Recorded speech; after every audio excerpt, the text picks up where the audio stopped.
இன்று ஆந்திர பிரதேசத்தில் கர்னூல் ஜில்லாவில் இருக்கும் மந்த்ராலயம் சிறந்த ஆன்மீக புண்ணிய கஷேத்திரமாக இருக்கிறது. இந்த கஷேத்திரத்தில் பிருந்தாவனஸ்தரான ஸ்ரீ ராகவேந்திர சுவாமிகள் மடாதிபத்தியத்தை ஏற்ற பிறகு சந்நியாச தர்மத்தை அனுசரித்து தேச சஞ்சாரம் செய்வதற்காக கும்பகோணத்திலிருந்து புறப்படுகிறார். அவருடைய சஞ்சாரத்தின் அங்கமாக கர்நாடக தேசத்தின் ராய்சூர் ஜில்லாவிற்குட்பட்ட மாணவி பிராந்தத்திற்கு வந்து சாதுர்மாசிய விரதத்தை அங்கேயே மேற்கொள்கிறார். பின்னர் கானதாள கிராமத்திற்கு அருகில் இருக்கும் பஞ்சமுகி கஷேத்திரத்திற்கு வந்து ஒரு பாறையின் அடியில் அமர்ந்து தவம் செய்ய தொடங்குகிறார். ஸ்ரீ குருராயர் பஞ்சமுகி கஷேத்திரத்தில் 12 வருடங்கள் தவம் செய்ததாக கூறுகிறார்கள். 16ஆம் நூற்றாண்டில் அவர் தவத்தை ஆதரித்த பிரதேசம் அடர்ந்த காடாக இருந்தது. பட்டப்பகல் நேரத்திலும் அந்த இடத்தில் இருள் சூழ்ந்திருந்தது. காட்டு விலங்குகள் எதேச்சையாக திரிந்து கொண்டிருந்தன. காரண பிறவி எடுத்த அவதார புருஷரும் யோகி வரியருமான சுவாமிகள் குகையில் தவம் செய்து கொண்டிருந்தார். இவ்வாறே 12 வருடங்கள் கழிந்தன.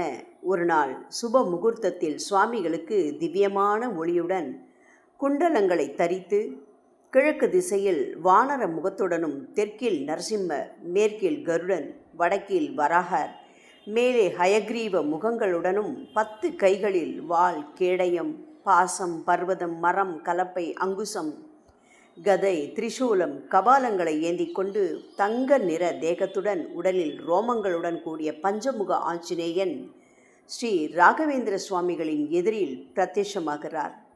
அந்த திவ்யமான தேஜோ மூர்த்தியை கண்டு பக்தி பரவசமாகுகிறார். கண்களில் ஆனந்த கண்ணீர் மல்குகிறது. பக்தியுடன் கைகூப்பி இவ்வாறு பிரார்த்தனை செய்கிறார். ஸ்ரீ பஞ்சமுகி பிராணதேவ ஸ்ரீ ராகவேந்திரரை ஆசீர்வாதம் செய்து, குழந்தாய், ஸ்ரீ ராமச்சந்திர பிரபுவை உன்னுடைய ஹிருதயத்தில் தக்க வைத்து கொண்ட நீ தன்யனானாய். கலியுகத்தில் உலக நன்மைக்காக ராகவேந்திரராக அவதாரம் செய்து பரமாத்மாவின் சர்வோத்மவத்தை உலகிற்கு எடுத்துரைத்து ஆத்தியாத்மிக பிரபஞ்சத்தில் யதி சிருஷ்டனாக புகழை அடைவாய். உன்னை சேவிக்கும் பக்தர்களுக்கு பரமாத்மா உன்னுடைய அனிஷ்ட புண்ணியத்தை அருளி என்னுடைய அவதாரமான மத்வாச்சாரியரால் போதிக்கப்பட்ட ஹரிசர்வ ஓத்ம தத்துவ பிரச்சாரணக விசேஷ மகிமைகளுடன் பக்தர்களின் விருப்பங்களை நிறைவேற்றி கொண்டு சிந்தாமணியாக உயர்ந்து ஓங்குங்க. நான் பஞ்சமுகியாகி அவதரித்த இந்த பிரதேசத்திற்கு தெற்கில் துங்கபத்ரா நதியின் மறுகரையில் நீ முன்பு யாகம் செய்த இடத்திலேயே ஜீவ சமாதி அடைந்து புகழடைவாய் என்று கூறி மறைகிறார்.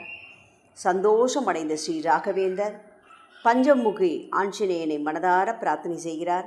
அவர் மீண்டும் தியானத்தில் அமர்ந்தபோது ஸ்ரீ லக்ஷ்மி தேவி, ஸ்ரீ வெங்கட்ரமண சுவாமி, ஸ்ரீ ஹரி, கூர்மரூபி ஆகியோர் ஞான திருஷ்டியில் புலப்படுகின்றனர்.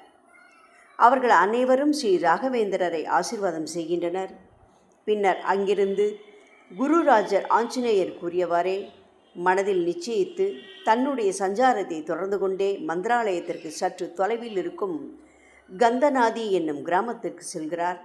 அங்கே மாடு மேய்ப்பவனான வெங்கண்ணா என்பவனுக்கு அனுக்கிரகம் செய்து அங்கிருந்து கும்பகோணம் சென்றடைகிறார்.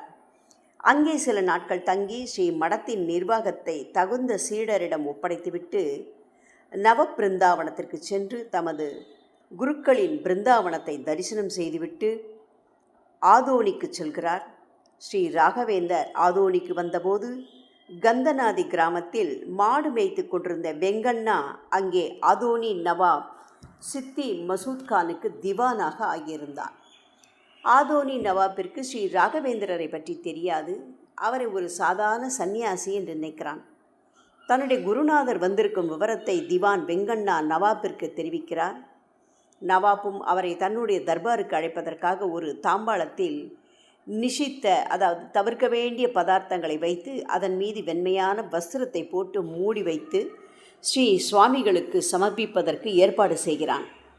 ஸ்ரீ ராயர் தன்னுடைய கமண்டலத்தில் இருந்த நீரை அந்த தாம்பாளத்தின் மீது புரோக்ஷனை செய்து மூடியிருக்கும் துணியை எடுக்கச் சொல்கிறார். அதில் வைத்திருந்த பதார்த்தங்கள் மாயமாகி பழங்களாக மாறியிருந்ததை பார்த்த நவாப் எழுந்து வந்து பக்தியுடன் குருக்களிடத்தில் மன்னிப்பை கோருகிறான். ஸ்ரீ ராகவேந்தர் விரும்புவதை கொடுப்பதற்கு தயாராகிறான்.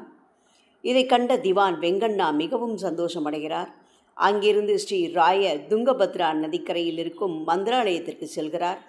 அந்த கிராமத்தில் ஸ்ரீ லக்ஷ்மி வெங்கடேச சுவாமியை பிரதிஷ்டை செய்கிறார். பிரகலாதராஜன் யாகம் செய்த இடத்தை தன்னுடைய திவ்ய திருஷ்டியினால் கண்டுபிடித்து திவான் வெங்கண்ணாவின் உதவியுடன் நிலத்தை தோண்டியபோது யங்யகுண்டம் ஒன்று வெளிப்படுகிறது. நவாப் சித்தி மசுஸ்கானும் அங்கு வந்திருந்தார். அப்பொழுது தனக்கு மாஞ்சாலி கிராமத்தை கொடுக்குமாறு குருராயர் கேட்கிறார்.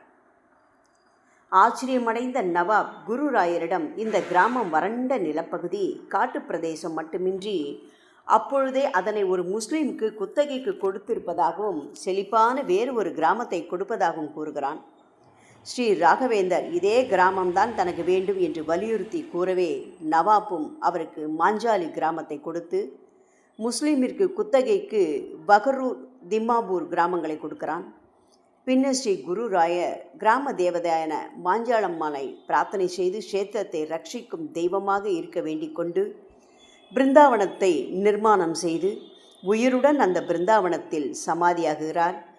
ஸ்ரீ பஞ்சமுகி ஆஞ்சநேயரின் கருணை கடாட்சத்தினால் சித்தியடைந்து தன்னுடைய விசேஷ மகிமைகளினால் மாஞ்சாலி கிராமத்தை பிரசித்தமான ஆன்மீக புண்ணியமாக க்ஷேத்திரமாக செய்து பக்த ஜனங்களுக்கு சிந்தாமணியாகவும் தங்கம், வெள்ளி மற்றும் மரத்தினால் செய்யப்பட்ட தேர்களில் ரதோத்சங்களை ஏற்றுக்கொண்டு பக்தர்களுக்கு காமதேனுவாகவும் கல்ப விருஷமாகவும் திகழ்ந்து கொண்டிருக்கிறார். மந்திராலய க்ஷேத்திரத்தை தரிசனம் செய்ய வரும் பக்தர்கள் தவறாமல் பஞ்சமுகி க்ஷேத்திரத்தையும் தரிசனம் செய்து கொண்டு செல்கிறார்கள்.